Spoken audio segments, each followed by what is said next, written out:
JDS ನಾಯಕ ಮಧು ಬಂಗಾರಪ್ಪ ಅವರ ಮನೆಗೆ ಮಾಜಿ ಪ್ರಧಾನಿ ಎಚ್.ಡಿ. ದೇವೇಗೌಡ ಭೇಟಿ ಕೊಟ್ಟಿದ್ದಾರೆ. ಸದಾಶಿವನಗರದಲ್ಲಿರುವಂತಹ ಮಧು ಬಂಗಾರಪ್ಪ ನಿವಾಸಕ್ಕೆ ಆಗಮಿಸಿರುವ ಜೆಡಿಎಸ್ ವರಿಷ್ಠ ದೇವೇಗೌಡರು ಶಿವಮೊಗ್ಗ ಲೋಕಸಭಾ ಕ್ಷೇತ್ರದ ಅಭ್ಯರ್ಥಿ ಸಂಬಂಧ ಚರ್ಚೆಯನ್ನು ಮಾಡ್ತಾ ಇದ್ದಾರೆ. ಬಳಿಕ ಮಧು ಬಂಗಾರಪ್ಪ ಅವರ ಹೆಸರನ್ನ ಘೋಷಣೆ ಮಾಡುವ ಸಾಧ್ಯತೆ ಇದೆ ಅಂತ ಹೇಳಲಾಗ್ತಾ ಇದೆ.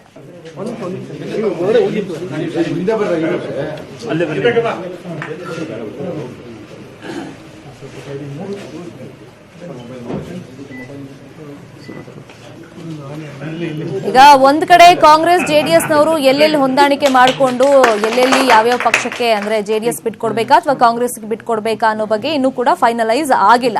ಬಟ್ ಇವಾಗ ಶಿವಮೊಗ್ಗ ಲೋಕಸಭಾ ಕ್ಷೇತ್ರದಿಂದ ಯಾರನ್ನ ಅಭ್ಯರ್ಥಿ ಮಾಡ್ತಾರೆ ದೋಸ್ತಿ ಸರ್ಕಾರದಿಂದ ಜೆಡಿಎಸ್ನವರು ಕಾಂಗ್ರೆಸ್ ಅವರು ಒಂದು ಅಭ್ಯರ್ಥಿಯನ್ನ ಈಗ ಘೋಷಣೆ ಮಾಡಬೇಕಾಗಿದೆ. ಹಾಗಾಗಿ ಸದ್ಯಕ್ಕೆ ಈಗ ಮಧು ಬಂಗಾರಪ್ಪ ಅವ್ರ ನಿವಾಸಕ್ಕೆ ದೇವೇಗೌಡರು ಹೋಗಿದ್ದಾರೆ. ಸದಾಶಿವನಗರದಲ್ಲಿರುವಂತಹ ನಿವಾಸಕ್ಕೆ ಹೋಗಿದ್ದಾರೆ.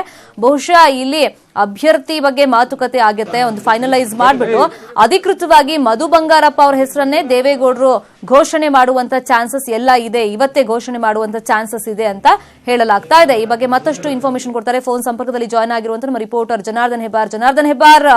ಬಹುಶಃ ಅಧಿಕೃತವಾಗಿ ಮಧು ಬಂಗಾರಪ್ಪ ಅವರೇ ಶಿವಮೊಗ್ಗದಿಂದ ಕಂಟೆಸ್ಟ್ ಮಾಡ್ತಾರೆ ಅಂದ್ರೆ ಮೈತ್ರಿಯಿಂದ ಮೊದಲ ಅಭ್ಯರ್ಥಿ ಘೋಷಣೆ ಮಾಡ್ದಂಗ ಆಗುತ್ತೆ.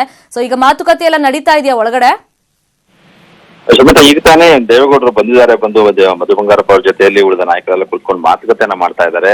ಮಾತುಕತೆ ಮಾಡಿ ಅಂದ್ರೆ ಮಧು ಬಂಗಾರಪ್ಪನವರಲ್ಲಿ ಇಲ್ಲಿ ಎರಡು ವಿಚಾರ ಇದೆ. ಒಂದು, ಶಿವಮೊಗ್ಗ ಲೋಕಸಭಾ ಕ್ಷೇತ್ರಕ್ಕೆ ಅಭ್ಯರ್ಥಿಯಾಗಿ ಘೋಷಿಸೋದು, ಆ ಮೂಲಕ ಮೈತ್ರಿ ಅಭ್ಯರ್ಥಿಯಾಗಿ ಮೊದಲ ಹೆಸರು ಇವತ್ತಾಗತ್ತೆ ಘೋಷಣೆ ಆದ್ರೆ, ಇವತ್ತೇ ಘೋಷಣೆ ಆದ್ರೆ.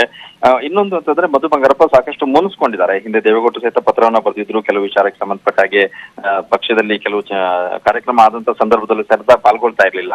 ಆ ಕಾರಣಕ್ಕಾಗಿ ಅವರ ಮನವೊಲಿಸುವಂತ ಪ್ರಯತ್ನ. ಯಾಕಂದ್ರೆ ಅವರು ಕಳೆದ ಲೋಕಸಭಾ ಉಪಚುನಾವಣೆ ಸಂದರ್ಭದಲ್ಲಿ ಸೋತ ನಂತರದಲ್ಲಿ ಕೆಲವೊಂದಷ್ಟು ಮಾತುಗಳನ್ನ ಅವರ ಹಿಂದಿಗಳಿಲ್ಲ ಆಡಿದಂತ ವಿಚಾರ, ದೇವೇಗೌಡರ ಕಡೆಯವರು ಕೆಲವರು ಆಡಿದಂತ ವಿಚಾರ ಮಧು ಬಂಗಾರಪ್ಪನವರು ತಲುಪಿತ್ತು. ಆ ಕಾರಣಕ್ಕಾಗಿ ಬೇಸರ ಮಾಡ್ಕೊಂಡಿದ್ರು. ಆ ನಂತರದಲ್ಲಿ ಈಗ ಅವರು ಮನವೊಲಿಸುವಂತ ಪ್ರಯತ್ನ ಆಗ್ತಾ ಇದೆ. ಮನವೊಲಿಸುವ ಜೊತೆಗೆ ಲೋಕಸಭಾ ಕ್ಷೇತ್ರಕ್ಕೆ ನೀವು ಸ್ಪರ್ಧೆ ಮಾಡಬೇಕು ಶಿವಮೊಗ್ಗದಿಂದ ಅಂತ ಹೇಳಿ ಅವರ ಮನವೊಲಿಸಿ ಇವತ್ತೇ ಆ ಹೆಸರನ್ನು ಕೂಡ ಘೋಷಣೆ ಮಾಡುವಂತ ಸಾಧ್ಯತೆ ಇದೆ. ಯಾಕಂದ್ರೆ ಅಲ್ಲಿ ಯಾವುದೇ ರೀತಿ ಗೊಂದಲ ಇಲ್ಲ. ಬೇರೆ ಯಾರ ಅಭ್ಯರ್ಥಿ ಆಗ್ಬಹುದು ಅಂತ ಅಥವಾ ಕಾಂಗ್ರೆಸ್ ಸೀಟ್ ಹಂಚಿಕೆ ವಿಚಾರದಲ್ಲೂ ಸಹಿತ ಸಮಸ್ಯೆ ಆಗುವಂತ ಗೊಂದಲ ಸದ್ಯಕ್ಕಂತೂ ಇಲ್ಲ. ಆ ಕಾರಣಕ್ಕಾಗಿ ಮಧು ಬಂಗಾರಪ್ಪನ ಹೆಸರನ್ನೇ ಇವತ್ತು ಅಂತಿಮಗೊಳಿಸುವ ಸಾಧ್ಯತೆ ಇದೆ. ಅದಕ್ಕೂ ಮುಂಚಿತವಾಗಿ ಈಗ ದೇವೇಗೌಡರು, ಜೆಡಿಎಸ್ ರಾಜ್ಯಾಧ್ಯಕ್ಷ ಎಚ್ ವಿಶ್ವನಾಥ್, ಮಾಜಿ ಶಾಸಕ ಕೋನ್ ರೆಡ್ಡಿ ಸೇರಿದಾಗೆ ಇತರ ಪ್ರಮುಖರೆಲ್ಲ ಸೇರಿ ಮಾತುಕತೆಯನ್ನ ಮಾಡ್ತಾ ಇದ್ದಾರೆ. ಬಹುಶಃ ಇನ್ನೊಂದು ಅರ್ಧ ಮುಕ್ಕಾಲು ಗಂಟೆ ಮಾತುಕತೆಯನ್ನ ಮಾಡುವಂತ ಸಾಧ್ಯತೆ ಇದೆ. ದೇವೇಗೌಡರು ಬಂದು ಈಗಾಗಲೇ ಒಂದು 15-20 ನಿಮಿಷ ಆಗಿದೆ.